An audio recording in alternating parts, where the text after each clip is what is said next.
প্রিয় শিক্ষার্থী, নবম ও দশম শ্রেণীর হিসাব বিজ্ঞান বই দ্বিতীয় অধ্যায় লেনদেন। এই অধ্যায়ের একটি গ নাম্বারের যে প্রশ্ন থাকে বিবরণী ছক তৈরি, মানে বিবরণী ছকের মাধ্যমে লেনদেনগুলোর প্রভাব দেখাও। এটি শিক্ষার্থীদের সবচেয়ে একটি কঠিন অঙ্ক তাদের কাছে, তাদের ভাষা মতে আমি বলবো সবচেয়ে সহজ একটি অঙ্ক এটি। কেন সহজ আজ তোমরা ভিডিওটি দেখলেই বুঝতে পারবে। একেবারে পানির মতো সহজভাবে আমি বিবরণী ছক তোমাদেরকে শেখাবো। প্রিয় শিক্ষার্থী, আমরা আজ বিবরণী ছকের মাধ্যমে লেনদেনগুলোর প্রভাব দেখাবো। এটা প্রশ্নটা কিভাবে থাকবে? গ নাম্বারে, সৃজনশীলের গ নাম্বারে প্রশ্নটা থাকবে কি,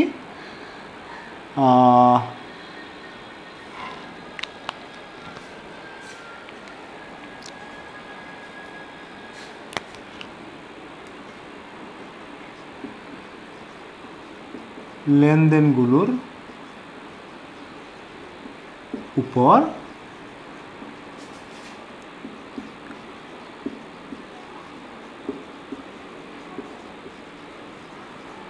হিসাব সমীকরণের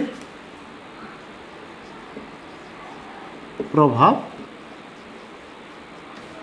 বেশিরভাগ ক্ষেত্রে এই প্রশ্নটাই থাকবে, এইভাবে থাকবে, লেনদেনগুলোর উপর হিসাব সমীকরণের প্রভাব দেখাও। এটি অন্যভাবে প্রশ্ন থাকতে পারে, লেনদেনগুলোর প্রভাব বিবরণী ছকের মাধ্যমে প্রকাশ করো। আবার থাকতে পারে প্রমাণ করো যে এ সমান এল প্লাস ই। থাকতে পারে কি, প্রমাণ করো যে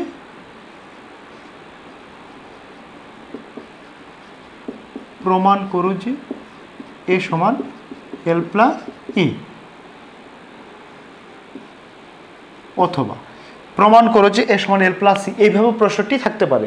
এইভাবে প্রশ্নটি থাকলে আমরা বুঝে নেই সেটা কি, বিবরণী ছক করতে বলছে, বিবরণী ছকের মাধ্যমে অঙ্কটি করতে হবে। প্রিয় শিক্ষার্থী, কিভাবে সহজে আমি বিবরণী ছক তৈরি করতে পারি সেটা আমার এই ভিডিওর মাধ্যমে আজকে শিখতে পারবে। দেখো, আমরা ছকের উপরে লিখে নিব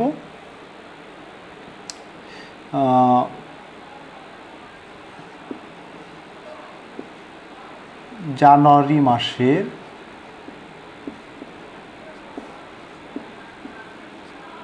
লেনদেনগুলোর উপর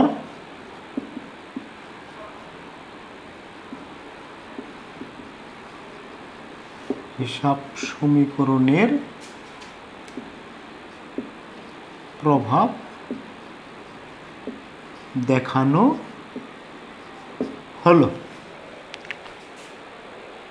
জানুয়ারি মাসের লেনদেনগুলোর উপর হিসাব সমীকরণের প্রভাব দেখানো হলো। এবার প্রিয় শিক্ষার্থী, আমরা বিবরণী যে ছকটা টানবো, ছকটা টান আগে শিখতে হবে, মানে ছক আঁকানো আগে শিখতে হবে। ছকটা আমরা আঁকাবো, এইভাবে দাগ দিব।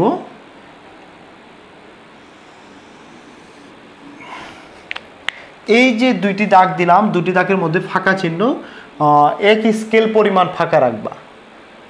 এক স্কেলে একটু কম হলে হবে, তবে ফাঁকার পরিমাণটা বেশি হতে হবে। তার মানে এর মধ্যে আমরা আরেকটি দাগ টানবো, মানে দুটি ঘর হবে। এই জন্য এক স্কেল পরিমাণ তোমরা ফাঁকা রেখে দাগটা টেনে নিবা। তারপর আমরা যেটা করব,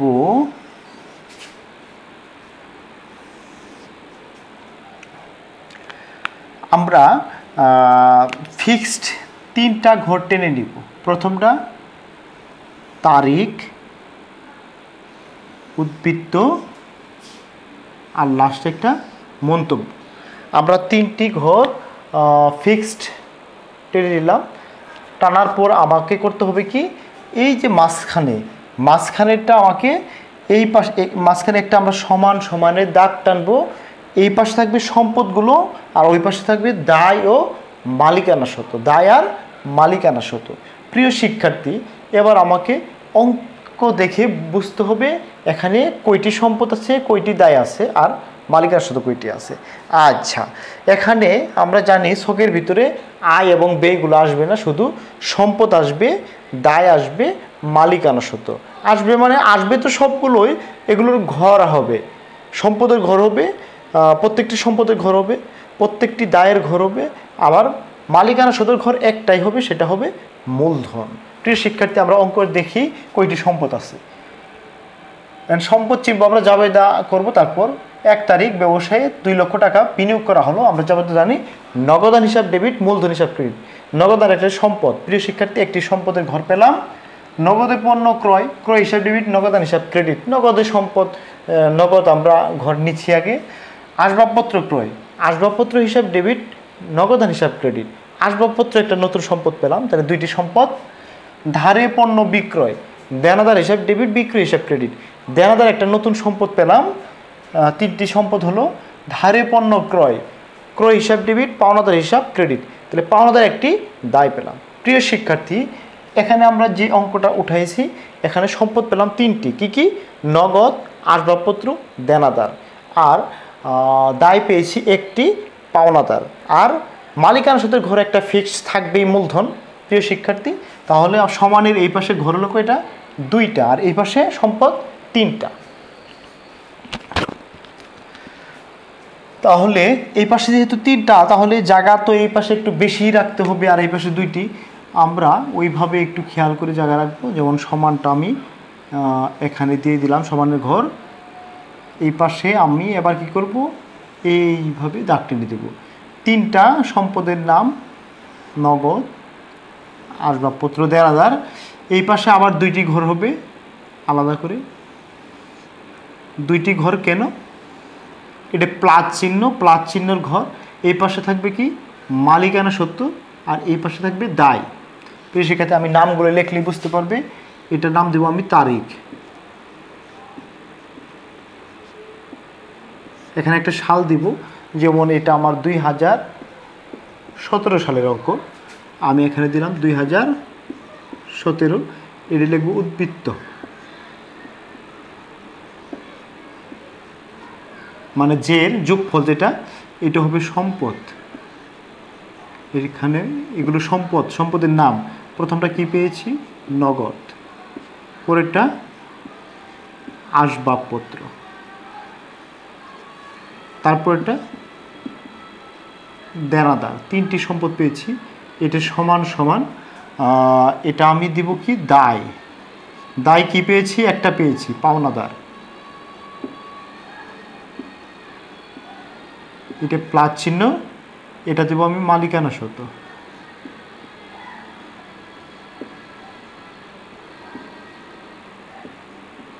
মালিকানা সত্ত্ব, মালিকানা সত্ত্বের নাম কি? মূলধন। আর এটা দেবো আমি মন্তব্য। প্রিয় শিক্ষার্থী, আমার বিবরণী ছকের ঘর টানা শেষ হয়ে গেছে। তোমরা অবশ্যই বুঝতে পেরেছ। আর এখানে আমাকে লাগবে জাবেদা। জাবেদা করতে হবে। জাবেদা আমরা আগেই শিখেছি। এরপর সম্পদগুলো চিনতে হবে, না চিনলে তো আর লিখতে পারবো না। সম্পদ তো আমরা 51 পৃষ্ঠা, যে আগের একটা ভিডিও আমি দিয়েছি হিসাব সমীকরণের, সেখানে 51 পৃষ্ঠা যে সম্পদগুলো আছে সেটা আমি বলে দিয়েছি। 51 পৃষ্ঠা থেকে আমরা মুখস্থ করে নিয়েছি। আর দায়ের নামগুলো আর সম্পদের নামগুলো মুখস্থ করে নিয়েছি। এবার আমরা অঙ্কটা করব কিভাবে? খুব সহজ, মনোযোগ সহকারে দেখো। এবার জানুয়ারি 1 তারিখ, এই যে তারিখে আমি লিখব কি? জানুয়ারি 1। যেগুলো লেনদেন সেগুলো আসবে, আর লেনদেনগুলো তো আসবে না। আর এখানে লেনদেন নাই এরকম কিছু আমি লিখি নাই। জানুয়ারি 1 কী হলো? ব্যবসায়ে 2 লক্ষ টাকা বিনিয়োগ করা হলো। প্রিয় শিক্ষার্থী, অঙ্কটি শুরুর আগে আমি একটু কথা বলি। আমাকে 2-3টি নিয়ম এখানে একটু মুখস্থ করতে হবে, মানে মনে রাখতে হবে। আমি এখানে প্রথম জাবেদা করব, মনে মনে কি করব? জাবেদা করব। জাবেদা করার পর জাবেদাতে যদি আমার সম্পদ, এখানে তো শুধু সম্পদের ঘর, দায়ের ঘর আর মালিকানা সত্ত্বের ঘর আছে। যদি সম্পদ যদি পাই, সম্পদ যদি ডেবিট হয়, তাহলে সম্পদের ঘরে টাকাটা যোগ করব। সম্পদ যদি ক্রেডিট হয়, সম্পদের ঘরে টাকাটা বিয়োগ করব। প্রিয় শিক্ষার্থী, মনে রাখা খুব সহজ। কি করব? সম্পদ পাশে যে নামগুলো আছে, নগদান, আসবাবপত্র, দেনাদার, এই 3টি যদি ডেবিট হয়, তাহলে এই ঘরে টাকাগুলো যোগ হবে। আর এই 3টি যদি ক্রেডিট হয়, তাহলে এই ঘরে টাকাগুলো বিয়োগ হবে। আর এই পাশে এর বিপরীত, দায় এবং মালিকানা সত্ত্ব যদি ডেবিট হয় তাহলে বিয়োগ হবে টাকার অঙ্ক, আর যদি ক্রেডিট হয় তাহলে বৃদ্ধি পাবে, মানে টাকার অঙ্কটা প্লাস হবে মানে যোগ হবে। আর এই পাশে ডেবিট হলে বৃদ্ধি পাবে মানে যোগ হবে, আর ক্রেডিট হলে হ্রাস পাবে মানে বিয়োগ হবে। আর এই পাশে এর উল্টা, দায় এবং মালিকের সাথে উল্টা, ক্রেডিট হলেই বৃদ্ধি পাবে মানে যোগ হবে, আর ডেবিট হলেই হ্রাস পাবে মানে বিয়োগ হবে। প্রিয় শিক্ষার্থী, এইটুকু আমরা মনে রাখবো। আর একটু মনে রাখবো, এই পাশে যদি টাকা, আমার টাকা যদি দুই পাশেই যায়, এই পাশে যদি টাকা যোগ হয় ওই পাশে অবশ্যই যোগ হবে, এই পাশে টাকা বিয়োগ হলে ওই পাশে অবশ্যই টাকা বিয়োগ হবে। কেন? এই যে সমান সমানের দাগ, মানে দুই পাশে টাকা, প্রত্যেকটা লেনদেন সমান হতে হবে।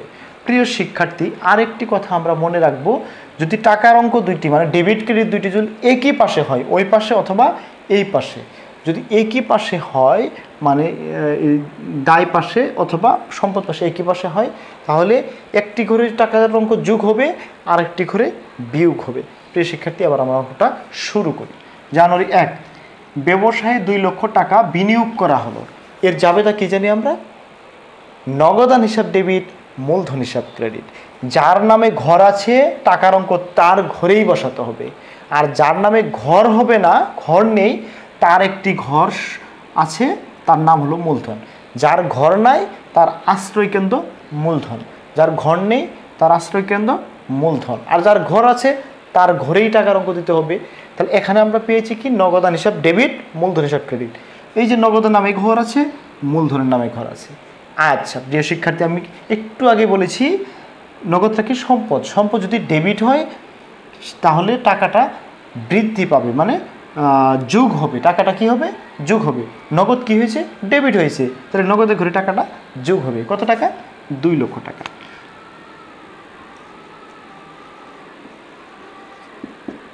যোগ মানে টাকাটা এমনিই লেখা, বিয়োগ মানে ব্রেকেট দিয়ে লেখা। এই হিসাব বিজ্ঞানে যোগ মানে সরাসরি লেখা, আর বিয়োগ মানে ব্রেকেট দিয়ে লেখা। প্রিয় শিক্ষার্থী, আর ক্রেডিট কি হয়েছে? মূলধন। আমরা জানি মূলধনটা হলো মালিকানা শত, এটার উল্টা হবে, এই পাশে টাকা যোগ হলে এই পাশে যদি ডেবিট হয় যোগ হয়, ওই পাশে ক্রেডিট হলেই যোগ হবে। তাহলে মূলধন ক্রেডিট হয়েছে, তাহলে টাকাটা ক্রেডিট হলে যোগ হবে। আর প্রিয় শিক্ষার্থী, সহজভাবে যদি মনে রাখতে চাও, আমি একটু আগে বলেছি এই পাশে যদি মানে টাকা যদি দুই পাশে যায়, সমানের এই পাশেও থাকে ওই পাশেও যা, তাহলে এই পাশে যদি যোগ করি ওই পাশে অবশ্যই যোগ হবে, এই পাশে বিয়োগ হলে ওই পাশে বিয়োগ হবে।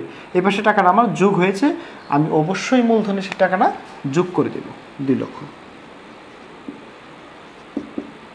এখানে মন্তব্যতে আমি লিখব মূলধন আনছি যেহেতু, মূলধন আনয়ন।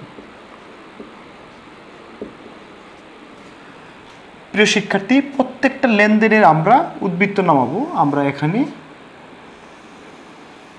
উদ্বৃত্ত নামাবো। 2 লক্ষর 2 লক্ষই হবে, এখানেও 2 লক্ষের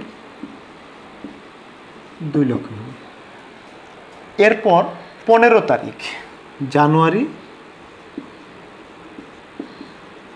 15, জানুয়ারি 15 বলছে কি? নগদে পণ্য ক্রয় 30,000 টাকা। নগদে পণ্য ক্রয় 30,000 টাকা। এর জাবেদা কি জানি আমরা? ক্রয় হিসাব ডেবিট, নগদান হিসাব ক্রেডিট। ক্রয় হিসাব ডেবিট, নগদান হিসাব ক্রেডিট। এবার নগদের নামে ঘর আছে কিন্তু ক্রয়ের নামে কোনো ঘর নেই, তাহলে সেই টাকাটা কোথায় যাব? ওই যে আশ্রয় কেন্দ্র মূলধনে যাবে, আর নগদ যেটা আছে নগদের ঘরেই বসবে। এবার আমরা নগদান কি ডেবিট হয়েছে না ক্রেডিট হয়েছে? নগদ তো সম্পদ, ডেবিট না ক্রেডিট? নগদান ক্রেডিট, তার মানে কি সম্পদ এবার হ্রাস পেয়েছে, তাহলে নগদ থেকে কি হবে? বিয়োগ হবে টাকাটা। ক্রেডিট হয়েছে, নগদ থেকে টাকা বিয়োগ। কত টাকা? 30,000 টাকা। এই যে 30,000 টাকা বিয়োগ মানে ব্রেকেট, ব্রেকেট দিয়ে দিলাম। এই পাশে বিয়োগ হলে টাকাটা ওই পাশে গিয়ে বিয়োগই হবে বলেছি। ওই পাশে কোন ঘরে বসবে? ক্রয়ের নামে তো ঘর নেই, তাহলে তার আশ্রয় কেন্দ্র মূলধন, মূলধনে বসবে। তাহলে মূলধন থেকে কি হবে? 30,000 বিয়োগ হয়ে যাবে। যেহেতু সম্পদ পাশে বিয়োগ হয়েছে, ওই পাশেও বিয়োগ হবে। এটা আমার কি হয়ে গেল? প্রতিষ্ঠানে ক্রয় করলাম, টাকা খরচ হয়ে গেল। এখানে আমরা লিখব খরচ। এই লেনদেনের আবার উদ্বৃত্ত নামাতে হবে। আমরা আবার উদ্বৃত্ত নামাবো। তাহলে 2 লক্ষ থেকে 30,000 বিয়োগ, তাহলে 1,70,000। এই পাশেও তাই, 1,70,000 টাকা। প্রিয় শিক্ষার্থী, 18 নম্বর তারিখ, আসবাবপত্র ক্রয় 50,000 টাকা। জাবেদা আমরা কি জানি? আসবাবপত্র ক্রয়, তাহলে আসবাবপত্র হিসাব ডেবিট, নগদান হিসাব ক্রেডিট। আসবাবপত্র হিসাব ডেবিট, নগদান হিসাব ক্রেডিট। প্রিয় শিক্ষার্থী, দুইটি ঘড়ি এবার সম্পদ পাশে আছে, আসবাবপত্রের ঘর আছে, নগদের ঘর আছে। এবার ওই পাশে টাকা যাবে না, তাহলে ওই যে বলছিলাম এক পাশে যদি টাকা হয় তাহলে একটিতে যোগ হবে, একটিতে বিয়োগ হবে। তাহলে যেটি ডেবিট, যেহেতু সম্পদ পাশে আসছে, সম্পদ আমরা জানি ডেবিট হলে যোগ হয়, আর যেটি ক্রেডিট হয়েছে সেই ঘরে বিয়োগ হবে। ডেবিট কি হয়েছে? আসবাবপত্র হিসাব, তাহলে আসবাবপত্রের ঘরে যোগ। কত তারিখ? 18 তারিখ, জানুয়ারি 18। এই যে আসবাবপত্রের ঘরে যোগ 50,000 টাকা, বিয়োগ ক্রেডিট কি হয়েছে? নগদান, তাহলে নগদ থেকে বিয়োগ, সম্পদ পাশে ক্রেডিট হলে বিয়োগ হয়, 50,000 টাকা নগদ থেকে বিয়োগ। এটার আমরা উদ্বৃত্ত নামাবো আবার। এটা যেহেতু আমি সম্পদ ক্রয় করেছি, এটা মূলধন জাতীয় ব্যয়, এই জন্য আমি এটার মন্তব্য দিব না। আমি মন্তব্য দেব শুধু চার ধরনের। একটা হলো মালিকানা সত্ত্ব, আরেকটা হলো আয়, মুনাফা জাতীয় আয়, আর একটা হলো মুনাফা জাতীয় ব্যয়। এই তিনটা। আর যদি উত্তোলন থাকে, উত্তোলনটা মালিকানা সত্ত্ব, উত্তোলনের আমরা মন্তব্য দিব। তাহলে আমরা উদ্বৃত্ত নামাই। 1,70,000 থেকে 50,000 বিয়োগ, তাহলে 1,20,000 টাকা। এইটা 50,000-এর 50,000-ই, আর এখানে 1,70,000 টাকা। এরপরে 24 তারিখ, ধারে পণ্য বিক্রয় 80,000 টাকা। ধারে পণ্য বিক্রয় 80,000 টাকা। এর জাবেদা কি জানি? দেনাদার হিসাব ডেবিট, বিক্রয় হিসাব ক্রেডিট। কত তারিখ? 24 জানুয়ারি 24। দেনাদার হিসাব ডেবিট, বিক্রয় হিসাব ক্রেডিট। এই যে দেনাদারের নামে ঘর আছে কিন্তু বিক্রয়ের নামে ঘর নাই, সেই টাকা মূলধনে যাবে। তাহলে দেনাদার কি হয়েছে? ডেবিট, মানে সম্পদ ডেবিট হয়েছে, টাকা কি হবে? বৃদ্ধি পাবে, মানে যোগ হবে। তাহলে দেনাদার ঘরে টাকা যোগ। কত টাকা? 80,000। 80,000 টাকা আমি দেনাদারে যোগ করলাম। আর ক্রেডিট কি হয়েছে? বিক্রয় হিসাব। বিক্রয়ের নামে কোনো ঘর নেই, তাহলে তার আশ্রয় মূলধনে। এই পাশে টাকা যোগ হয়েছে, ওই পাশে টাকা কি হবে? যোগই হবে। 80,000 টাকা মূলধনে যোগ হবে। তাহলে পণ্য বিক্রি করছে, এটা আমার আয় হয়েছে, মনে হতে আয়, এই জন্য আমি এখানে লিখে দিব আয় মন্তব্যের ঘরে। এবার আবার উদ্বৃত্ত নামাবো।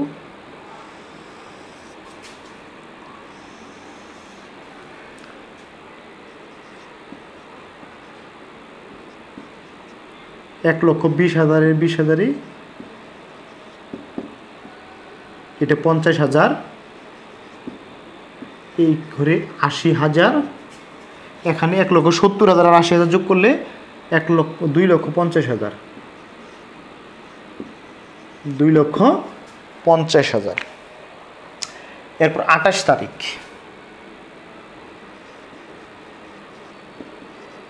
জানুয়ারি 28। ধারে পণ্য ক্রয় 10,000 টাকা। ধারে পণ্য ক্রয় 10,000 টাকা। জাবেদা কি জানি? ক্রয় হিসাব ডেবিট, পাওনাদার হিসাব ক্রেডিট। ক্রয় হিসাব ডেবিট, পাওনাদার হিসাব ক্রেডিট। এবার পাওনাদারটা এই যে ঘর আছে কিন্তু ক্রয়ের নামে ঘর নাই, সেটা মূলধনী। তার মানে কি? এবার দুইটা ঘরই এই পাশে কোনো আলাপ নাই, তাহলে একটা যোগ হবে, একটা বিয়োগ হবে। আমি জানি, বলছি, এক পাশেই যদি দুইটা ঘর হয়, মানে দুই ঘরে যদি একই পাশে টাকা বসে, তাহলে এক ঘরে যোগ হবে আর এক ঘরে বিয়োগ হবে। তাহলে কি? পাওনাদার হিসাবে এবার ক্রেডিট হয়েছে, ক্রয় ডেবিট, পাওনাদার ক্রেডিট। যার নামে ঘর আছে সেটা আমরা আগে লিখি, পাওনাদার কী হয়েছে? ক্রেডিট। আমরা কিন্তু জানি, একটু আগে বলেছি, দায় এবং মালিকানা পাশে, মালিকানা সত্ত্বের পাশে যদি ক্রেডিট হয় তাহলেই বৃদ্ধি পায়, মানে টাকা যোগ হয়। তাহলে দায় পাশে, পাওনাদার পাশে কি? ক্রেডিট হয়েছে পাওনাদার, তাহলেই কি হবে? টাকা বৃদ্ধি পাবে, মানে যোগ হবে। পাওনাদার ঘরে টাকা যোগ। কত টাকা? 10,000 টাকা। এই যে পাওনাদার আমি 10,000 টাকা যোগ করলাম। এবার আর একটা আইটেম কী ছিল? ডেবিটটা ছিল ক্রয় হিসাব, ক্রয়ের নামে ঘর আছে নাই, তাহলে কার ঘরে যাবে? মূলধনের ঘরে। আমি একটু বলছি, একই পাশে দুইটা ঘর হলে একটাতে যোগ হয় একটাতে বিয়োগ হয়। আমরা তো পাওনাদারে যোগ করেই ফেলেছি নিয়ম অনুযায়ী, তাহলে মূলধনের ঘরে কী হবে? অবশ্যই বিয়োগ হবে। আর এটা খরচ, মূলধন কমে গেছে 10,000 টাকা, ব্র্যাকেট। এটা মনে হয় যাতে খরচ, আমরা লিখে দেব খরচ। এবার আবার আমাকে উদ্বৃত্ত নামাতে হবে।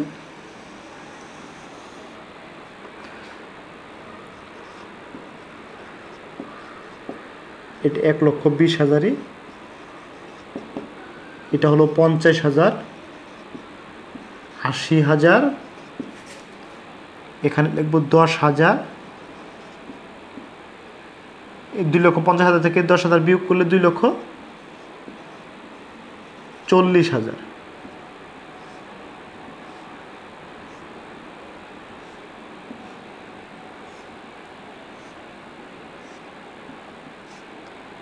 প্রিয় শিক্ষার্থী, আমাদের তারিখ শেষ, আমরা অঙ্কের শেষ প্রান্তে চলে এসেছি। এতটুকু বুঝেছো কি না আমি জানি না, তবে আশা রাখবো যদি মনোযোগ সহকারে দেখো অবশ্যই বুঝেছ। এবার আমাদের কি করতে হবে? যোগফল নির্ণয় করতে হবে। এবার আমরা আবার এটাকে দাগ টেনে আটকিয়ে দিব। দেওয়ার পর এবার যোগফলটা হবে সম্পদগুলো সম্পদ পাশে যোগ করব, দায় আর মালিকানা সুদগুলো দায় আর মালিকানা সুদ পাশে যোগ করব। এগুলো কিন্তু সবগুলো সমান সমান হবে, এগুলো আমরা সমান সমান দিয়ে দিব। এটা সমান সমানের, আর এই পাশে এগুলো সবগুলি কি হবে? প্লাস হবে, এগুলো প্লাস চিহ্ন হবে। আচ্ছা, তাহলে আমরা সম্পদগুলো সম্পদ পাশে যোগ করি। সম্পদ কয়টা আছে? 3টা। যদি 1,20,000, 50,000, 80,000, 1,20,000 আর 50,000 হলো 1,70,000 আর 80,000, তাহলে 1,70,000 আর 80 হলো 2,50,000। এই যে আমরা যে কোনো একটি ঘরে নামিয়ে দেব, আমি সমান সমান এই ঘরে নামাই 2,50,000, এটা ক্লোজ করে দেব।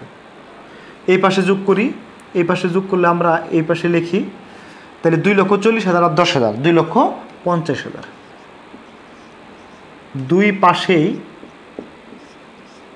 দুই পাশেই টাকার অঙ্ক সমান হতে হবে। এই অঙ্কের বৈশিষ্ট্য হলো দুই পাশে টাকার অঙ্ক সমান হতে হবে প্রত্যেকটা লেনদেনে। আমাদের অবশ্যই প্রত্যেকটা লেনদেনে টাকার অঙ্ক সমান আছে, বিধায় যোগফলও সমান হয়েছে। সম্পদ পাশেও 2,50,000 হয়েছে, আর দায় প্লাস মালিকানা সুদের পাশেও 2,50,000 হয়েছে। প্রিয় শিক্ষার্থী, আমাদের অঙ্কটি সঠিক হয়েছে। আমরা এবার নিচ দিয়ে দাগ দিয়ে আটকিয়ে দেব।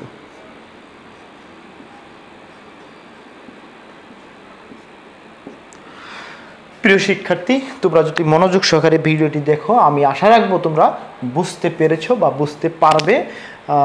তোমরা যদি আমার চ্যানেলটিতে নতুন হও, আরও সুন্দর সুন্দর ভিডিও পেতে, তোমাদের উপকারে আসবে এরকম ভিডিও পেতে আমার চ্যানেলটি এক্ষুনি সাবস্ক্রাইব করো আর পাশে থাকা বেল আইকনটি অল করে দাও।